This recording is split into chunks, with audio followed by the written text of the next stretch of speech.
All right, so as you can see the agenda there, we're going to run through this stuff pretty quickly. If you have not met me, hello. Hello. Hi, Annie. So my name is Ray Hicks. If you need to get a hold of me for any reason, my contact information is listed right down below. And you're going to hear this every time, and you're going to hear our net profit philosophy every time because it's that fantastic.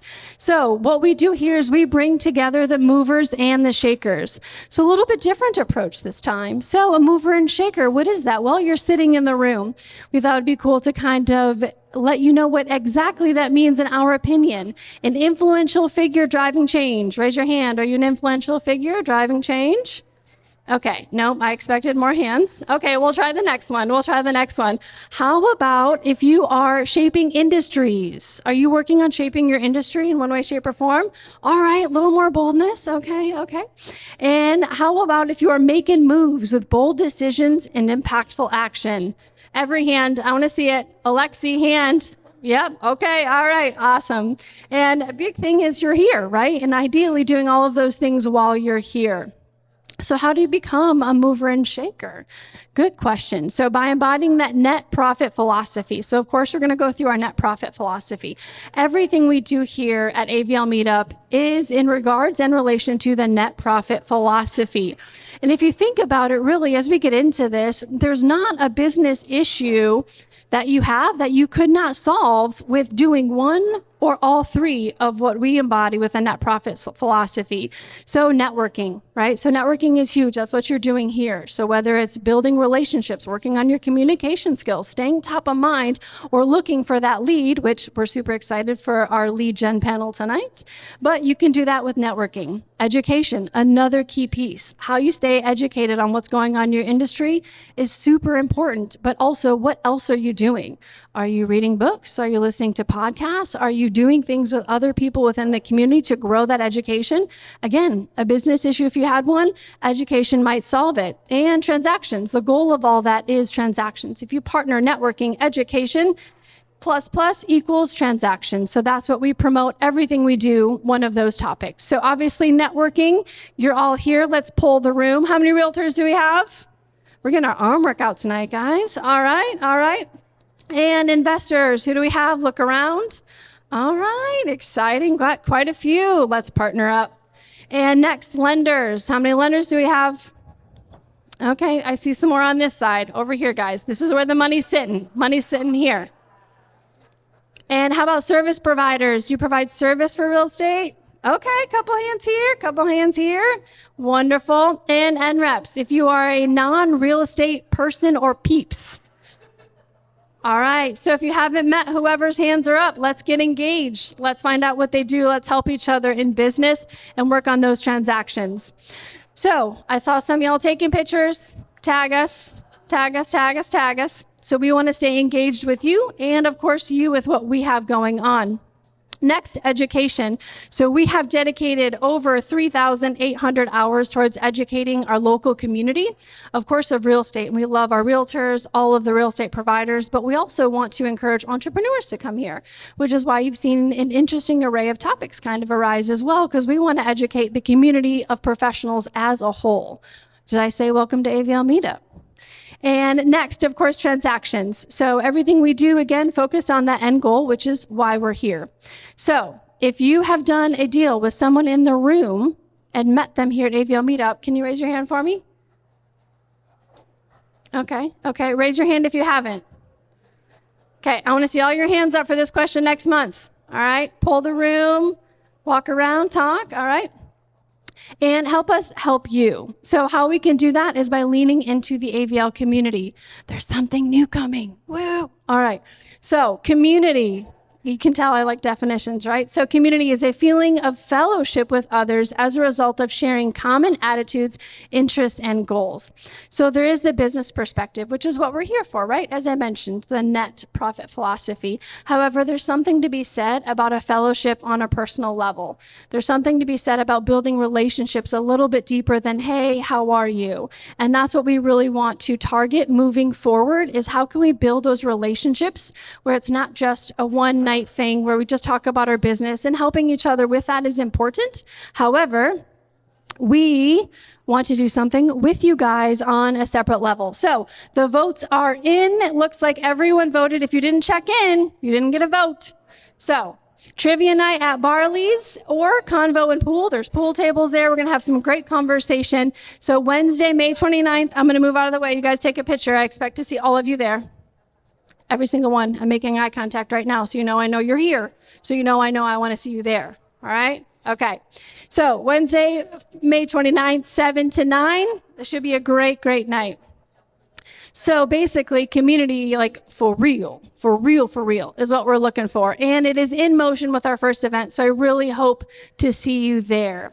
So one of the great things about AVL Meetup as well is you learn from each other on top of our speakers, on top of our panelists. So the first question for table topics we have for you guys tonight is, which community in Asheville has had the greatest impact on you and why? All right, 5 minutes begins. Chat with your table. Hi, I'm Sabrina West, your local mortgage expert with Guaranteed Rate. We provide you and your clients real talk in real time. I am a mentor, investor, and money mortgage expert that provides you with customized consultations with a behavioral finance approach that helps you build wealth through real estate. We believe in clients for life, so reach out today for your customized consultation. Awesome. What's up? My name's Ruiz. I run the Ruiz Report, and so that's the next little segment of this here conversation. This is actually our 50th month anniversary. Whoa, yeah. Thank you. Now you can talk all you want. It's fine. So yeah, we've been doing this since March of 2020. This marks 50 months. And so we're going to do it slightly different this time, just to kind of spice it up, right? So here's our plan of attack. First, we're going to talk about supply and demand, because I love talking about supply and demand. Like, I always find a way to talk about it, because I think that's kind of everything, right? That dictates basically all that stuff, right? 2, home prices, which directly linked to supply and demand. And then we're going to go on days on market, and we're going to kind of go off into a tangent during that, all right? So let's start with supply and demand. This is my favorite slide of the Ruiz Report. That's why I had a little heart emoji. And so this slide tells the story of supply and demand. So here is your graphical interpretation class for the day. So this is what we're looking at. So the red bars, that's supply. That's how many new listings came on the market during that month. And the green line is how many went under contract during the month. So that took off. You see this yellow highlighted part here? When the red bar is above the green line, then that means we added more supply. We increased the inventory. And when the red bar is below the green line, then that means we took off, by going under contract, more homes than we added on to the market. But for the past year or so, I wouldn't need to explain that. So something like 13 out of the last 15 months, we have added more supply. We've added more supply than we took off. And so super basic supply and demand, I always talk about, you got a jar of cookies, you got a lot of cookies, you're very generous with your cookies. But when there are less cookies, you don't share them as much. So more supply should mean that the prices are going down, right? So let's enhance. Let's look at this a little bit closer and see how to analyze this graph, right? So all graphs work this way. On the left-hand side, you're gonna see a little red box, and that's April. So we're looking at the month of April, but the one on the left is last April, and then those 2 bars leading in is seasonality. So those 3 months represent basically a quarter. It happens to more or less be a quarter this time, right? So last year, from February to March, you can see there was a massive increase, all right? I always say, like, spring has sprung, essentially. People were waiting in winter, and then they all decided to list their homes in March. And then from March to April, there was a little bit of a drop. We're looking at the red bar. But the green line, the demand, how many went under contract, you'll see that there was an increase and then it kind of cooled off. So now let's look at this year and my head. So this year, from February to March, you'll see that there was also a similar very large jump in supply, but then it continued, and you'll notice the green line, which is demand, up and to the right. So it looks, year over year, it looks like it is a stronger year compared to last year from a supply and demand perspective. All right, so I know what you're thinking. What does that suggest about how May will look next month? How can we extrapolate? Huh? You like that? Right? So how can we look into our fuzzy crystal ball and say, what is the data telling us? Well, last year, from April to May, there was a jump, but demand remained somewhat steady. So we know seasonally last year, this is what happened. But if you're going to make all your decisions off that, then I'd say that you're like Miss Cleo. Right? This is soothsaying. This is not real. And in case you're wondering, what does this meme look like with my face? That's what it looks like. All right? So moving on, let's look a little deeper. Home prices. This is our graph about home prices. There are two lines, and all the graphs are going to be the same. The red line is the average. So what we're doing is we're taking all the homes that sold, adding up all the sales prices, and dividing it by how many homes sold. Average, normal stuff. The green line is the median. If we go from the least expensive to the most expensive and take the middle number, there's our median. And what this is telling us is that the median price in Buncombe County was $480. 50% of all homes that sold in this month, that closed in this month in April, were worth $480, or more. And the average is $624. This is an expensive place to live. So let's do the same thing. Last year, February, March, April, we had a little dip, and then it went up. This year, up and to the right, but we did have a bit of a dive before that, right? So year over year, again, looking like a stronger year. But we don't really want to look at month over month. This is my pro tip. This is another slide that has pro tip, right? Monthly price fluctuations are less indicative than annual trends for understanding the market. So unless you're flipping and trying to get in and out with a single digit number of months, you want to look at a more holistic, a longer term approach. And so what we have here is the trend line. And the trend line for the past 15 months is relatively flat. I know everyone remembers calculus and, right, the slope of a flat line, 0. So what is that? That represents about an 8% year over year increase. That's what we're looking at. So how's that compare to the market? Well, if you were to take your money and put it in the Dow Jones, you'd get just about 16% year over year. If you would have done the S&P 500, you'd be pushing 26. And that doesn't look that great, right? But I know what you're thinking again. That's not a fair comparison, right? It's different asset classes, risk profiles, tax incentives, the way you fund it, right? How irresponsible of you to say that. And you'd be right if you were thinking that, right? And so I just wanted to bring that up. So the next time someone tries to compare, oh, well, you know, if you pick real estate over this, it's not the same thing. It's apples to oranges. So just keep that in mind, right? So finally, days on market. Again, the red line and the green line, the average and the median. And so what this is telling us is in Buncombe County in April, 50% of all homes went under contract in 9 days or less. So if you have a listing that is lagging, it's you. You should do something about the price. 50% of your peers sold, right? If you are trying to buy a listing that has not had a price reduction and has been on for 90 days, you should submit a below ask offer.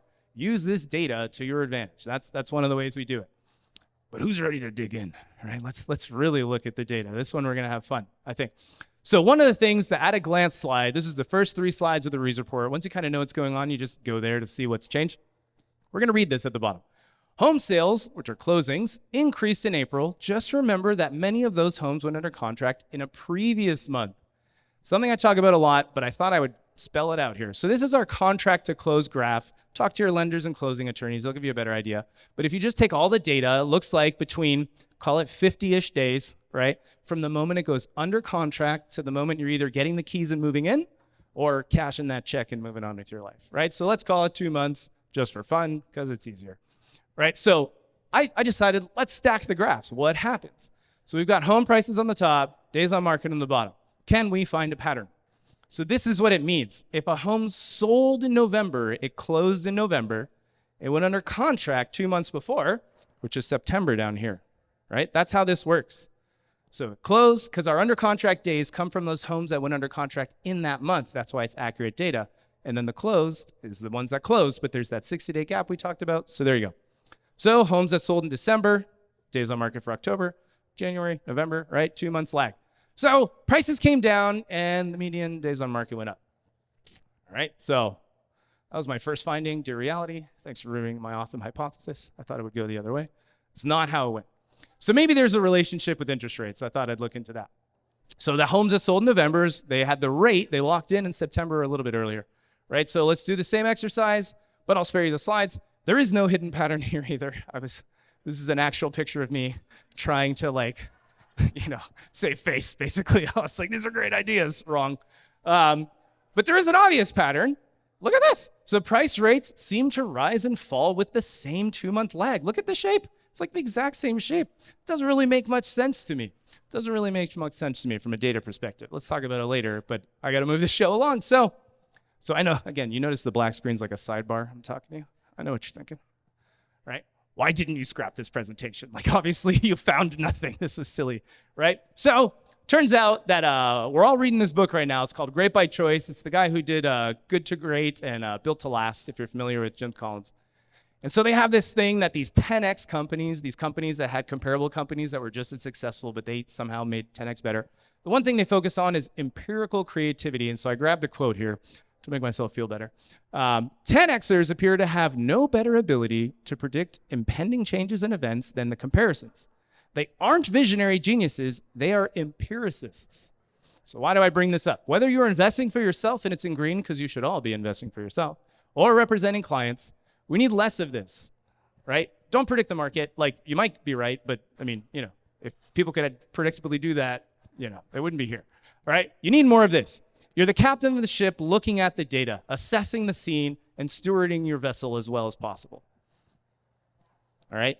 No prediction, more empiricism. And so it brings us to this. I usually start with this. Our mission is to equip realtors with data-driven market insights, but here's the point: to empower them with industry-leading training to become their clients' local economists of choice.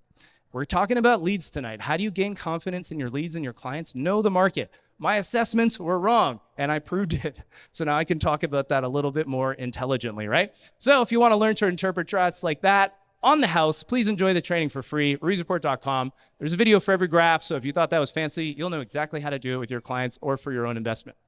So with that, we'll give you a second table question. How do you incorporate data into your lead gen strategy? And that could be, do you do data-driven content? Are you talking about the market? Do you track everything? Do you have goals? 10 minutes to talk about data and lead gen. See you in a bit. Hi, I'm Craig Peters with Alfie Investors. Alfie is a private debt fund based in Asheville, North Carolina. We provide financing to real estate investors, builders, and entrepreneurs, primarily focused on spec home construction. We've been in business since 2015. We've funded over 1,300 loans and almost $400 million. If you're interested in learning more about our financing options for your next project, please give us a call. We talked about in the emails leading up to this of like defining what a lead is and how you personally define that in your business. So 30 seconds or less, we'll go ahead and just introduce yourself and what area of real estate you focus on, agent, investor, et cetera, and how you define the lead. Maybe that's too much for 30 seconds, but quickly. And Jordan, ladies first. Tick, tick, toot. Ooh, yeah, sounding good. I'm Jordan Lockaby. I'm an investor and a real estate agent. And a lead in my business primarily is anyone who's interested in buying, selling, or investing in real estate. That's Awesome. it. That's very quick. All right, Chuck. I'm Chuck Johnson, run a real estate team here in Western North Carolina, and sell real estate, invest. We wholesale. We do a little bit of everything. Mainly, we sell real estate. And a lead to us is exactly what she said, and it's any conversation I can have where they're looking to buy, sell, or invest in real estate. All right, Michael. I'm Michael Fishman. Whoa. All right, a little further back. All right, Michael Fishman. I'm from Charlotte, North Carolina. I own a real estate investment company with my partner, Ed, who's here tonight. We do a little bit of everything. We do wholesaling, flips, long-term buy-in holds. We also do rent-by-the-room communals. So we do a little bit of everything but new construction. To me, a lead, as wonderfully said so far, is anyone who has some interest in selling real estate, but I'm going to add in the near future. If someone does not have interest in selling or buying a property within the next 2 months, I consider them a prospect, not a lead. Yeah, I agree. When I was actively wholesaling a lot and buying, it was always 60 days or less. That's the timeline for it to be a lead. So how does lead generation look in your business today? And we'll go back, Michael, start with you and go back down the panel. Sure. So lead generation for us is mainly done with 3 levers. I would say probably 80% of our dollars is spent on cold calling. I have a virtual team that I manage out of the Philippines that does the majority of cold calling. We also do some SEO. We get a lot of great warm leads that way, but we've been rocking with a guy for a very long time, so my spend on that isn't quite as much. But I would say the most successful lead channel that we have is actually just community networking. Ed and I, one of us or both of us, is at pretty much every single meetup real estate related in Charlotte, and just meeting new people, people who have been in the industry for a while, just trying to offer help and value anywhere we can. Sometimes that turns into deals, sometimes that just turns into a new relationship. But as we kind of mentioned before, a lead is anyone that has some interest in selling. So might as well talk to as many of those people at all these events as we can. Awesome. Thanks, Chuck. So ours is definitely changed over the years. Ours is absolutely still calling, and we have really tapped into social media, sphere of influence. We range, it varies anywhere between 50 and 60% of our business is sphere of influence and past clients. And so we really covet those referrals from those people. So we do we've got a tourist game next Saturday. We do tons of client events and things that we give them things constantly. We do giveaways, we give away Pelotons, we do all kinds of things. And we'll get, like the last Peloton, I think we spent total, including what our vendors, I think $800, and I think there was like 60,000 worth of GCI that came from that. So we like to give to them. And then the other ones, it's some for sale by owner expired. Some, we have a website that gives us a lot of leads. We don't do anything where the like Zillow, where they control the lead. It's always we control the lead. We do a lot of Google ads. But my focus is, can I affect the people in my community and give them things constantly where they want to give me business? All right, Jordan. Adding value. So good. Zach, you going to say something?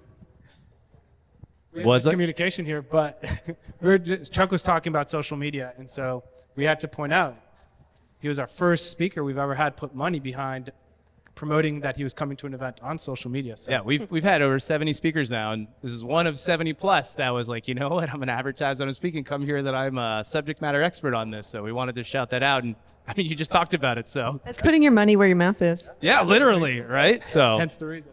All right, Jordan, back to you. Okay, I don't know if this is where you're heading, but I'm just going to say a little bit about how this was for me when I first got into the business of being an agent, and just a little bit about how it is now. Do we have any new agents in the house? Oh, you tender little souls. It's so terrifying.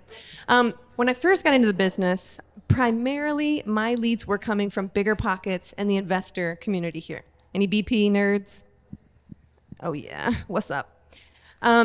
I grew my business from working with investors, and so a lot of in-person networking activities like this were really fruitful. Also those forums on Bigger Pockets, commenting, proposing ideas for new investors, giving feedback, educating people about the market in Western North Carolina. That was a big source for me. But at this point, I'd say similar to Chuck's business, the majority of my lead generation is to my sphere of influence, the people that I know and the people that they know. Most people want to work with people that they know, like, and trust. So they see this face, they hear this voice. I'm interacting with my bubble primarily now, more than any other lead source.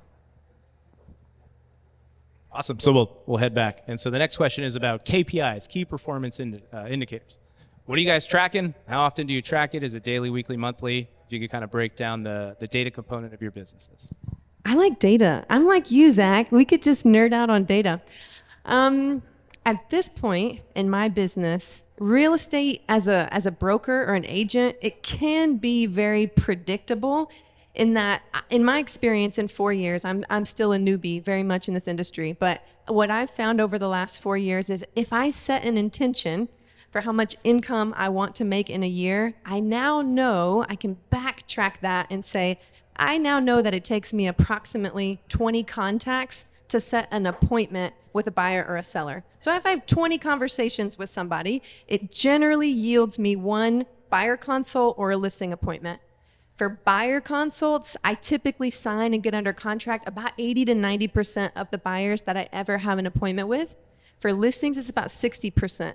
So if I say I want to make $200,000 in this industry, I can use my KPIs, my conversion ratios, and backtrack and say, well, how many appointments do I need to be holding per week, assuming I want to work X amount of hours? So I've really used data and tracked how many contacts I'm making every single day, how many appointments I'm holding per week, what's the result of those appointments, did I sign the client, didn't I?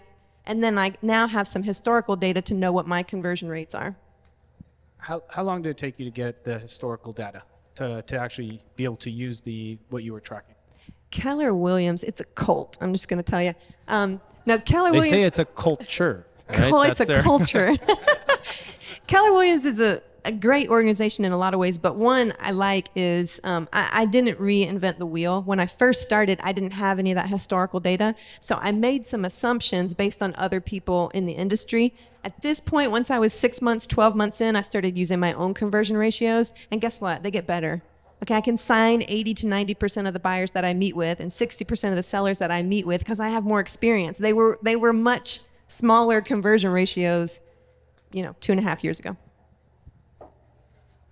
So ours are similar, and so ours are a little different in that we have 2 ISAs, which are inside sales agents that make calls all day. They are in-house, and then our agents as well. And so with the agents, interesting, we had, just backtracking for a second, we had the worst 2 months we'd ever had in the January, February of 2021. And what we came up with was we're not in the office. We had stayed out of the office through COVID, and we as a group decided we're going to come back to the office. And we had done, I think, $32 million in 2020, which was pretty good. We did $69 million in 2021, over doubled, and we attributed that to 2 things. One, coming back to the office, and second one, we tracked our numbers. And so with our agents, we track we start with contacts. We don't start with calls. And then, go all the way through the appointment held in agency. With our ISAs, because we have a formula that we now know works, we go back one more step farther, back to dials. And they have to make so many dials. And if they're not meeting their goal with appointments, then we can go all the way backward. The other thing I just want to say, especially with Zach up here doing the Ruiz report, everything with our team, and we've gotten a lot of this, like she's saying, from Keller Williams, is mindset, right? So I take what they do, and then I also do a weekly market report, and it's for our clients, but it's also for my team's mindset. Like they got in our team meeting today that this is a much smaller version of what he does. It's just Buncombe and Henderson County. But from Wednesday to Wednesday, there was 128 properties went under contract in that week. Well, the same week last year, 119. So they know, man, go get it. Don't listen to anything anybody's saying, 7.5%, whatever. To me, everything, especially the new people, you got to get your mind right. Just go get one of those 128. That's all you got to get. If you get one a week, you're top agent in Asheville. So we track that, but we track the market very heavily. We're constantly in that report. Thank you. Michael? Yeah, so in our company, there are 4 or 5 main KPIs that we track, although really only 2 of them matter in terms of how we judge performance. So we track dials made, but dials made is just busy work. It doesn't tell you how they're doing. It just tells you that they're on the phone. Conversations is the main one that I track. So rather than someone picking up the phone and telling me immediately that they're not interested, that doesn't count in our office. You have to be talking to people for a minimum of 3 minutes for it to count as a conversation, because if you're not on the phone for 3 minutes, I don't think you gave enough work to get a real answer. Beyond dials made and conversations made, we have appointments set to go look at properties, contracts offered, and contracts accepted. Now, the only 2 that I look at are conversations and contracts offered, because if you do offer enough contracts in our business, roughly 1 out of 30 turns into a contract that's accepted. So rather than getting bogged down on the details of how many that have been accepted, let's just worry about how many we're making offers on, and the numbers generally take care of itself. Can I add something? Yes, you Absolutely, please. Okay, I just thought of this. KPI, key performance indicator, that one, yeah. This is not really a KPI. I'm going to call it an SPI. It's a somatic performance indicator. I'm riffing here. One of the things that I don't track, like writing down numbers, but I do track in my internal world is after a week of appointments and contacts and this and that and the other, how am I feeling? do I like working with these clients? Did I like busting it for 65 hours a week? I am constantly assessing my own performance and my own energy levels. And I just want to say that because if you have not yet figured out that real estate is a very fast-paced and demanding industry, let me just be the first one to break it to you. So I want to add that one. Oh, very good, right? Be the change you want to see, right? If you think you're overworked and high stress, like you could change that. So good job. And knowing the numbers make it easier. So on that note, what do you do for follow-up? What's your follow-up process look like? Just, I don't know. Yeah, Share. so I apologize to anyone in the audience if you've gotten my automated texts. I'm sure you have. We primarily do automated text and email follow-up. So once people have given us permission to text them and email them, we put them on drip campaigns that technically vary between every 25 to 35 days. In addition to that, we do have once a month touch points where even if we are doing automated texts, we're still going to give them at least one phone attempt a month. But the biggest thing for me was automating it. So in the past, we had used some different CRMs that was very good at telling you when you needed to reach out to someone, but wasn't so great at just doing it for you. And we've utilized a couple different CRMs over the years, and we're on a new one now where it's just click once, set it, and forget it. And outside of the occasional person yelling at me that I texted them 10:15 in the morning on a Sunday, it works out really well. What is that CRM? The CRM is called Forefront, F-O-R-E, Front. It's relatively affordable. I think it's roughly $200 a month. You get a whole bunch of users associated with it. I don't own it. I get nothing from it, but please use it. It's a wonderful CRM geared more towards investors than realtors, but you could definitely utilize it either way. Your CRM doesn't allow you to not send text messages on the weekend? I have an affiliate link That for would you. be $500 a month. We can talk about this for a minute because why aren't we texting people on the weekend? Because I don't want to respond on the weekend. So just don't respond. Like I agree with you that some amount of people are definitely going to get annoyed, but if 1 out of the 50 is like, yeah, I'm free for a call in a couple hours, in my world, that's worth it. Fair enough. Well, maybe we'll add on to the question for Chuck and Jordan. Do you respond or do follow up on the weekend then? And we'll find out. So Chuck, what do you do for follow up, and do you respond on weekends? So as a buyer or seller, no. As an agent, absolutely. So ours is my favorite. One of my favorite sayings is inspect what you expect. And so we've got systems in place that we've got pipeline reports. Everybody has their I've learned you got to make it easy. So the pipeline report, and we do have automated, but there's a lot of just individual touches as well. And our director of sales will hold the ISA team responsible. The ISA team then holds the agents responsible because they don't get paid as much if the agent doesn't close. So we allow them to hold the agents responsible. So ours is pretty good follow up. We've had a lot of dead leads that we were able to convert something out of it. And just one more thing along that is what we teach and feel like we're really good at is asking a lot of questions. Like he said, the 3-minute. Well, it's simple to be 3 minutes or longer if you ask the right questions. It can go much longer. We played a video in our team meeting today, and it was probably 10 minutes. And it was just someone that had said a system that gave them their home value. That was it. And they said, no, we were just looking. Before the end of it, the guy said, well, the neighbor sold for this. I wouldn't sell for a penny less than $550. And we're looking at this area. And he set an appointment. It's so easy with that. So our follow-up is, was it really someone that you couldn't have gotten? So you ask those 3 deep questions. So I know it's not exactly follow-up, but it's part of what we do. What are the 3 deep questions?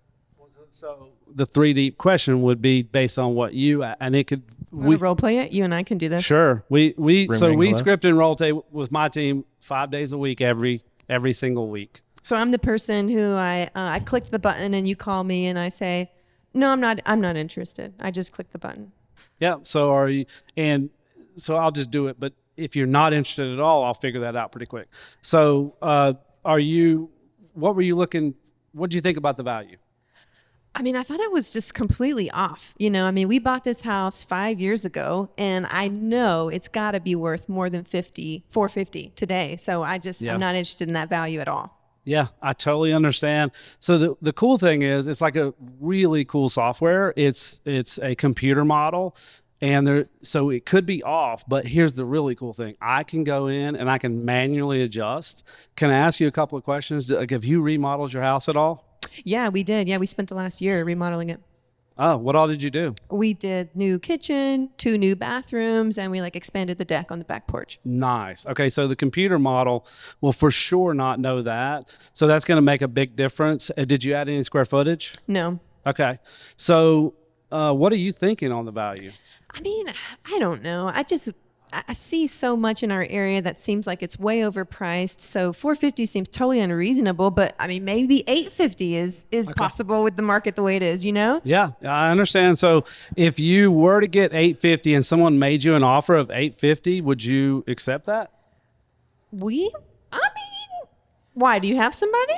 Possibly. We would think about it. Yeah. Where would you go?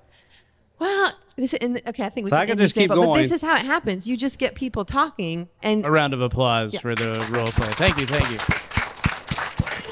That's really real. That's what we do every day. Perfect. Thank you. Jordan, your follow-up. What's that look like? I forgot the question. What does your follow-up look like? And do you do it and do you respond on weekends? Okay. To Chuck's point, yeah, if I'm the client, I'm not responding on the weekends for anything. For a real estate thing, if my hairdresser is reminding me to get an appointment, I am so up. I'm really unplugged when I'm unplugged, but it might not be on the weekend. I try to take one weekend day where I'm not working. If there's a family plan on Saturday, I'm going to go and be with my family on Saturday, and then you better bet I'll be available for some showings on Sunday. So some people, especially if you're an entrepreneur, weekends don't really matter, and sometimes that's true in our world. But the thing is, I'm working for people that mostly work 9 to 5. So if their schedule warrants them to be available on the evenings and the weekends, that's when I have to be there. But for my follow-up, I'll just say in the beginning of this career, it was much more important for me to be incredibly disciplined on my follow-up with every single lead that came in. And I'm going to give you an example of what that plan might look like. A lead comes into our system. Someone looks at Asheville, best, coolest, blonde realtor, right? And I get a thing on my Google business account or whatever, and they've sent me a message. The format I'd like to follow if I'm really on huntress mode is 3 times within the next 2 or 3 hours, I'm sending an inquiry to try and get them on the phone. There's no I sent a text message and they just didn't respond and someone tried 2 days from now. When you're in hunter mode and you're really trying to get business, you can try and contact someone 5 times in one day to get a response from them. Time kills leads. I think I'll just end on that. Zach, can I add one thing right there? Please. Yeah. That's true. I cannot tell you how many times that we have continued. They won't answer the phone. We leave a voicemail. We text. We email. And I swear it's a year later. I've been getting all your texts. I've been really busy. No lie, they'll say that to you. And then they apologize. And they apologize, and they're like, we're ready to start looking now. So to his point, they are getting it. So One thing I'd like to add is I don't like working on the weekends either. I don't want to do it, but as Jordan said, there are some people that do not have time to talk to me at 2:00 in the afternoon on Wednesday when it works best for me. So we text, we reach out on the weekends. If I get a response, my first thing is, what does 9:00 on Monday look like for you? Right? So I want to work during the week only, but you recognize that some people can't talk during those times, and we still need to be reaching out to those people too. To Chuck's point, we get those texts, the first automated text almost never works. Today, I think I got 4 or 5 responses to automatic texts on the 6th text. So there's similar things that it's not like I'm trying to be a different person. It's just, hey, I'm still here. Stop ignoring me. Just tell me no so I can stop spending money and bothering you. And You say it just like just that, right? like that. Yeah, you know, especially when I'm on the phone. Don't waste my time. No. But generally speaking, it's like, yes, as entrepreneurs, we can create our lifestyle to work the way that we want to. But in real estate, we work for other people. So we are going to do anything we can to make sure that we're meeting their timelines and needs. One of the highest, as crazy as this sounds, one of the most return text is, hey, the system hasn't heard from you, so it's going to take you out of the system sending you houses. Can you please let me know? Are you still looking? And I can fix it. Man, if they think they're going to stop getting houses, they reply to that, which is I interesting. have my own version of that, and I label it my final attempt. And it's like, hey, you're clearly not interested. I'm going to stop bugging you.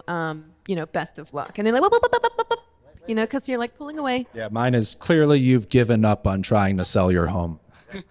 People don't like to give up. I promise you that. I feel like we have 3 people who read Never Split the Difference by any chance. Once or There. twice, All right. yes. So, one comment, question, and we are going to have to go through the rest of the questions because it's all about the Q&A, right? Comment is all 3 of them, without fail, said that they weren't responding, right? And so as my dad used to say, right, no is just like 6, 7 no's away from maybe, and then what the heck, right? So don't be discouraged by the no's. It's literally part of the game. Just keep on keeping on. All right, so question, and if you have nothing to add, just keep on keeping on. All right, what's your avatar look like? Are you marketing to someone? And has that changed over time? Or you're just like, are you interested in buying or selling a home at this point? We don't care about any of the other demographics. And we'll go backwards. So Jordan. Yeah, this has definitely changed over time because, as I mentioned, primarily a lot of my buyers, when I first got into the business, were investors. But today it's very different. Today I have 2 distinct avatars that I am working with and trying to procure much more business with. The first is a buyer or seller in North Asheville with a $750,000 budget that's interested in green and eco living. Boop, that's my peeps. That's who I'm looking for. Where you at? The second is a group of people who are interested in purchasing land and building community together. And this is out in the county. This is Haywood, Yancey, Madison County. Because this is a personal project I'm moving more and more into, is buying land with a group of people to live in community. So that's a secondary avatar buyer client for me. Mr. Johnson. We have none. If they want to buy or sell, and it doesn't matter at all, like ours is service. And if it's $100,000 single wide, we're 1,000% okay with that. And we want to help those people. So ours doesn't matter. We want to help them all. So we have a bunch of different avatars, but I think the best way of saying it is we seek out people who need to sell, not people who want to sell. There are a lot of people that are praying that you are the person that calls them tonight and offers help to their very difficult situation, right? Foreclosures, probates, tax issues, tired landlords with crappy tenants. Sorry for the cuss. But I don't know where we're at here. So we look for people who are interested because they have to sell. Now, the problem or the difficulty with that is there is a select number of those people, right? Like, for example, in Charlotte, there's probably upwards of 100,000 homes that may fit one of those criterias. But there are 4 million plus homes in Charlotte. And when we run a larger team that has a more shotgun style approach to marketing, you run through those 100,000 people rather quickly. So we're not going to stop reaching out to those people, but I can't reach out to them every day. So we build those avatars above what we call our base avatar, which is just people who either own their house free and clear or have a large amount of equity in it. And that doesn't mean that they want to sell. It just means that they are more negotiable than someone who doesn't have those things. So there's more likely of a sale happening from them versus someone who just sold their home. I always used to, for that distinction to be as somebody who's more interested in the process versus the price. And I always found that to be a helpful distinction as far as talking to people off market. It's like, is it price or process that's more important to you? And if it's process, regardless of where you're at, like we can probably talk and figure something out. And most people will always say it's price. Like, not many people are vulnerable enough to just come out and talk about their situation. But kind of as Chuck and Jordan were both saying, like, when you have these 3 to 20-minute conversations where you're asking a whole bunch of questions, you're not just checklisting. You're asking questions that force them to talk more about their personal situation, what they're looking to do, what their motivations are. And that's where, to go back to never split the difference, you get those black swan events that you get a piece of information you were never expecting, which helps you close the deal. Absolutely. All right, so we're going to move into the lightning round here. And so, lightning round, if you're not familiar, very quick answers. We'll see if we can get in. Oh, maybe we'll only do 2 questions because we definitely want to do Q&A. But at least, so we'll start with this one very quickly. Do you believe AI is going to play a role in lead generation for you in the future? And if so, what does that look like? And Michael, go for it. It's already running 75% of my marketing business. Okay. All right. Well, we'll continue then. Chuck? Yeah, and text messages. Eventually, as sad as it is, I think they're going to start making phone calls too. No doubt. Jordan? I have no idea. Perfect. All right, fair. So I think, so you can't say never split the difference. We already went there, right? Favorite book on marketing and or lead generation? I'm going to say 2 things here. Josh and I were just talking about Atomic Habits, which is a book early in my career that instilled in me a lot. I was fortunate in that. Oh, you said lightning round. Stop Lightning talking, round. Jordan. Lightning round. Okay. I'm going to say Atomic Habits, but then I'm also going to say right now, for where I'm at in my business, I'm actually actively seeking mentorship and guidance in just a gentler way to do business that's not so like hustle 24/7 all the time, fuel yourself on caffeine and whatever. That real estate sometimes really feels like that, and I'm really haven't found a great. You're laughing because it's true. I'm laughing because of lightning. Okay, we're done. Laughing for 2 reasons. Yeah. It's honestly a request. Like if anyone has Gotcha. any, because I don't have any. Nailed it. Chuck? My favorite by far is Building a Story Brand by Donald Miller. And it just, your client's the hero, you're the guide, always, you're never the hero. So I have 2. One of them is Crush It by Gary Vaynerchuk. Marketing genius, does everything for free and just gives away value and it expects nothing in return, yet it comes. So that's how we've tried to model our business.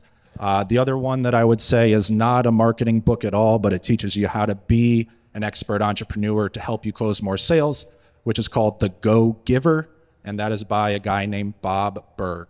That book is something that I listened to on repeat, on Audible in my car for a year straight. It's only about a 100-page book, so I probably listened to it about 50 times. All right, so last question. So if you have questions for the panel, start getting ready. The box will be coming for you. All right, Michael, so last question, lightning round. If you could only choose one lead generation channel for the rest of your career, what would you choose and why? Circle of influence, sphere does not count. Do you mean like marketing channel, or do you mean like lead avatar? Marketing channel. Marketing channel, cold calling, tax delinquency. Chuck? Social media. Sorry. Any specific or just in general? Social media and Google, but paid ads and. All right. Jordan? YouTube. All right. Hi, everybody. My name is Kimmy with American Eagle Home Inspection. We are your local one-stop shop for all your home inspection needs in Western North Carolina. Do me a favor, pull out your phone, find us, American Eagle Home Inspection on Instagram, give us a follow. You know what? There's only so much I can tell you about us in 30 seconds, but I promise you, you will not be disappointed if you check out our content.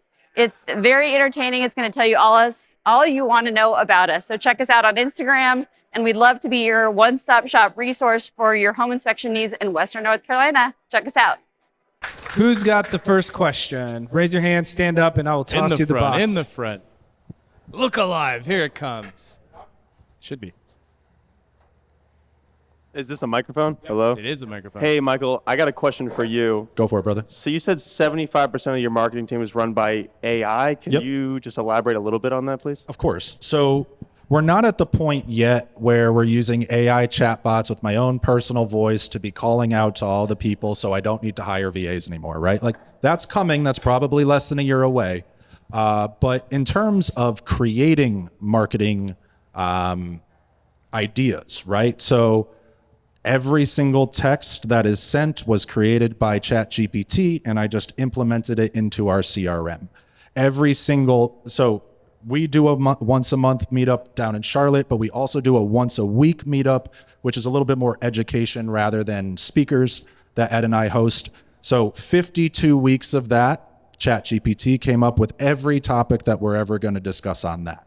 ChatGPT helped us do banners for our presentations. It helps us reread offers to purchase, looking for potential errors. So using AI is not in the automation, I just leave it alone stage yet, but it has turned about 20 hours of marketing work for me into about 30 minutes. Thank you. All right, next question. No questions? All right, nice and easy toss. Jordan, what area are you looking for those land communities you were speaking on? Do you mean what geographic location? Yeah. Haywood, Madison, Buncombe County. Okay. Thank you. Do you know of some land or something? No, I was just curious as to where you were looking at with market. Cool. We've got a couple pieces of land. Okay. All right. Oh, way In the back, in the back. Might I, Up behind. Look right. Look right. no, he's There going you to toss go. it to Ed, and Oh, Ed's going to sorry. get it closer. Sorry. Thank you, Ed. Oh, Ed is. Look at that. What a teammate. What a business partner. That's a good yeah, business that's a partner good to business have. partner. This is from Michael. When it comes to the ChatGPT, is there any like resource that you can refer us to like learn, I guess, more about that? I'm sorry, brother. I heard the last part, but could you just say the first part again? Regarding ChatGPT, Yep. is it any resource that you can refer us to So learn more about that? yeah, so I mean, YouTube is a great example of this, but to be honest, I didn't do much education about it myself. The best piece of advice that I could give you to really kind of figure out ChatGPT is get very, very good at iterating. So you're going to put something into ChatGPT and it's not going to give you the exact answer that you're looking for.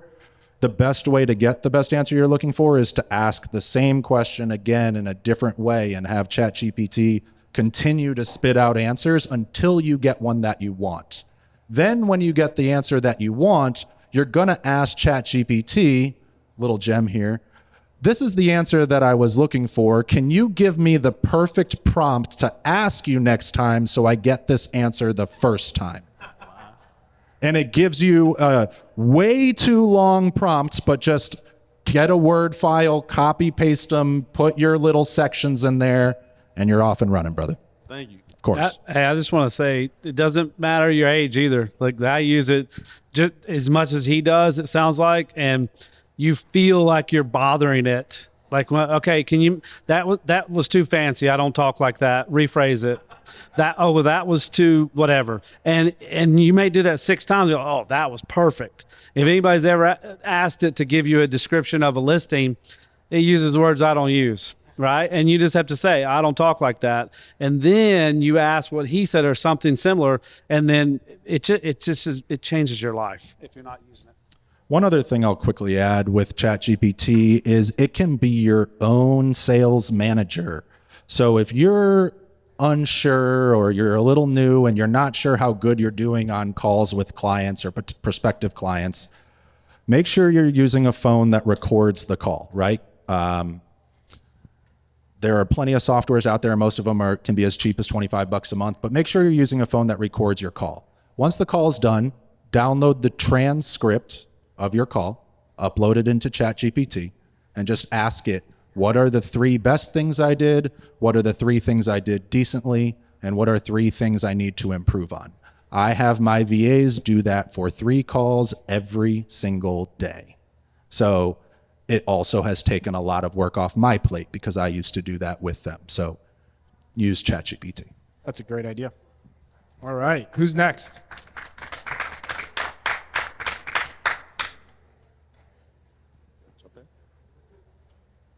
Oh, right here, Ed in the front. Thanks.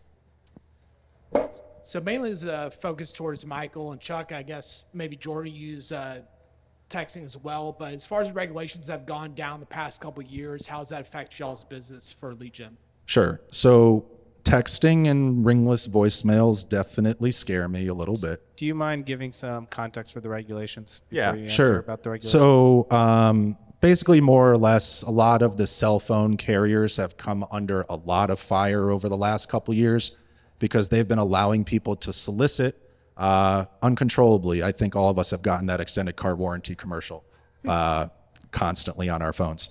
But the FCC basically came down, or FTC, whichever one it is, came down super strong on the carriers and basically said that they have to do everything possible to prevent people from sending multiple texts from the same number in a short period of time. So what we've seen is a lot of these texting platforms, I'm not going to name them, but they've had to shut down, change their process, have you upload new, different words that don't trick the algorithms to make sure you're doing it the right way. Now, there have been rulings that said that if you are asking someone to buy something versus offering to sell something, you are not soliciting. So if you're asking to buy something, I personally don't believe you're soliciting. However, I'm sure there are attorneys that probably feel differently. So we have completely removed texting and voicemails from our outbound lead process. Once they respond to us, that regulation issue is gone because they have invited you to talk with them. So that's when we start doing automated follow-up with texting, email, voicemails, etc. It's once they've given us permission through a response. We don't do it until they've responded. Chuck, how about yourself? Do you worry about the regulation or? Very much. Keller Williams just settled. I think they might have spent $40 million on that one. TCPA, and now there's another one, and a judge has ruled that even though it's the same thing, class action, usually once it's settled, nobody else can sue. Well, no, it's a little different, and it's different agents. Well, it's still the same thing, and people are really, really serious, and the attorneys are very litigious anymore. So we check it against the do not call, and we're serious about that because I don't want that. So. Thank you. All right, next question. Oh, one in the right behind you, Phil. Michael, Chuck, Jordan, how are you? Great, brother. How are you? Hey. I'm very well. I appreciate all the insight you've delivered here tonight. Appreciate that. My main question is, as far as lead acquisition goes, are you able to put a price point on what you're spending on acquisition or a percentage? You don't have to give a dollar amount because that's going to vary from price point to price point.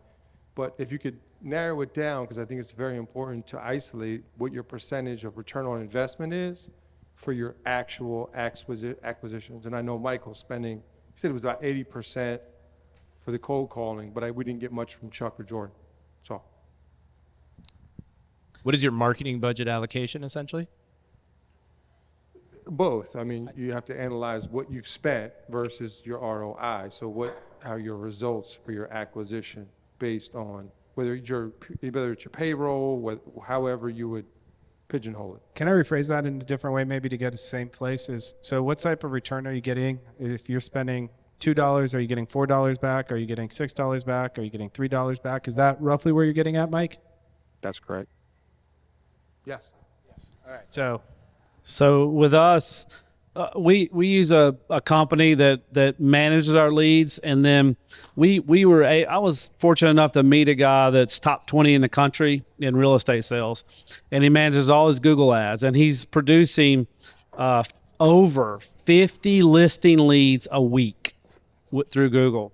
And so he is teaching my team, and we've done a lot with it, and we've got that to where it's for a lead. You know, it's obviously not converted, but anywhere from $20 to $30 for a seller lead, and much less for a buyer lead. I think through the company, we're not advertising at all our own money in the Google. We're paying the company to manage it, and through them, it's like which means we would probably be paying $2 or $3 at the most for those buyer leads. And we're converting at a pretty good clip. I mean, normally an internet lead for us is 3 to 5%. So, you know, say every 100, we're getting 3 of those. Jordan, do you have a feel for that? Yeah, I'll say Chuck and I were in the same industry, but we're kind of at two different ends of the spectrum. Chuck owns a team, a large team here in town, and I'm a member of a team as a real estate agent. So I don't manage our marketing budget, and I don't have my finger on the pulse of that. But from my personal business, I can tell you very, very little of the transactions I did last year came from paid lead sources. The majority of my business comes from my sphere. Or past clients of the business that I'm affiliated with. So I don't have any hard numbers, but very few was paid leads for me. Sounds like an infinity return. All right. That's what Rich Dad would And say. for me, I can't go like theoretically, I guess it's $1 to earn 8. But typically for us through cold calling, including the systems, the VAs hourly, and the lists that we're buying for them to call, it roughly costs about $2,500 to get a contract. Our average assignment fee last year was $18,000. So it's 8 to 1, 9 to 1, something like that. When you go into SEO, it probably falls a little bit more to like 3 to 1. That sounds right. And if it's less than 4 to 1, we track it. If it's less than 4 to 1, we stop it, whatever it is. It's good. All right, last question. If somebody has one. Going once. Once. Oh, there it is in the front. Try again. All right. Every time someone comes after me going, oh, I had a great question, but I didn't want to ask. So next time you're here. Sorry. If you only had one way to generate leads, I know y'all do a lot of different things. What would you do and who would you hire? What's your budget? Mike's looking to get hired. 6 month budget. 6 Well, I mean, month like- budget. like 6 month budget. Give it parameters. Do under $2,000 a month. Under $2,000 a month, cold calling is the way to go. At least in my opinion. So good cold call software should probably cost you roughly $250 a month. You're going to pay roughly $50 per user on that account. So add another $150. You're looking at about $400 to $500 a month for the cold callers and the seats on that platform, right? My VAs, I have 3 VAs that are cold calling 40 hours a week. I pay them $4.25 an hour from the Philippines, which is equivalent to $700 a week American. So generally speaking, that's $180 or $160 a week per cold caller. I'm spending roughly $2,500 a month for cold calling, and then you add the list in as well. So it's hard to do less with more unless you just want to be receiving leads, right? Like the way we approach it is, yes, hot leads are great because they have a much higher rate of closing, but I am trying to build a pipeline. So I would much rather be bringing in 40 cold call leads a week with 1 or 2 hot leads because I get some for today, but I'm also building the next 6 months. So if you're looking for money immediately, cold calling is not the answer. But if you're looking to have sustainable, continuous deals in a long-term fashion, cold calling is a great foundation to do that on. All right. Chuck? So my answer is going to be different on this for sure. But we're in different businesses, right? And we did pay a paid advertisement showing this. And mine is, I believe we miss a lot in social media. And that is simply, it sounds like maybe you would be on the investing side.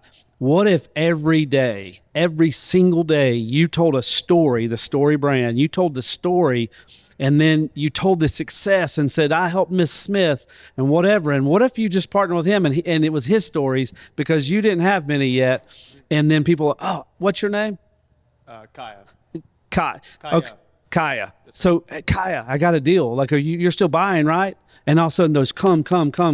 Like, how many deals do you guys, probably just someone says, hey, are you still buying houses, Rodrigo? That mine's a totally different thought process, but I believe that's so big that, I mean, I sell all the time to high school. Dude, I haven't seen those people since 1987, and I still sell them houses. You're already doing that, so good job, man. Thank you. Jordan? My answer is very similar to Chuck's. Because the majority of my business comes from my sphere of influence, the stats on this are that most people know between 3 and 7 realtors. So when someone gets to the point where movement is necessary on their real estate journey, because you're all on a real estate journey, whether you know it or not. You either just bought a house, you're living in your house and it's going great, but something could be better. You're getting ready to buy. You know, there's this continuum and you're always somewhere really close on it. So when it gets to the point of movement, I just want to be the person that you like, know, and trust the best and you call. So being present and intentional within my community is the best way I can spend my time in my business. Brag about yourselves. All right. Thank you, guys. Brag about your client, then it brags about you. I like it. I like it. All right, friends, before we head out, if the remote does my bidding, there you go. All right, so look, to keep the continuation, we have 3 things that you can do, right? And I'm pretty sure everyone is going to block, so I'm just going to talk about it. Volunteer, either here or with your community.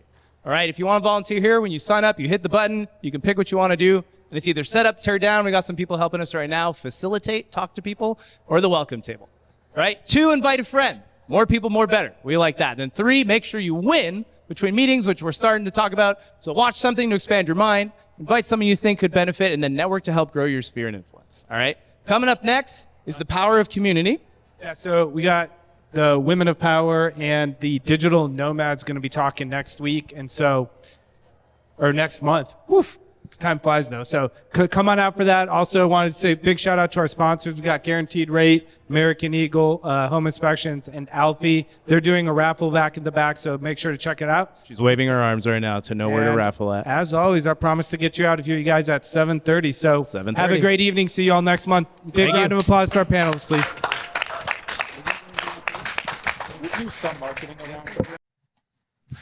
Hey guys, Rodrigo here. Wanted to say thank you for taking the time to listen into this month's panel conversation. We hope that you join us in person at next month's meeting. You can find out more at avlmeetup.com. We primarily meet on the first Tuesday of every month, but be sure to check out our website, avlmeetup.com. You can also watch this conversation on YouTube at AVL Meetup. Also, I have a quick announcement. We started a property management company called Vesta Property Management. So if you're looking for third-party management for long-term rental, we'd love the opportunity to talk to you. Our goal at Vesta is to turn houses into homes and investments into returns.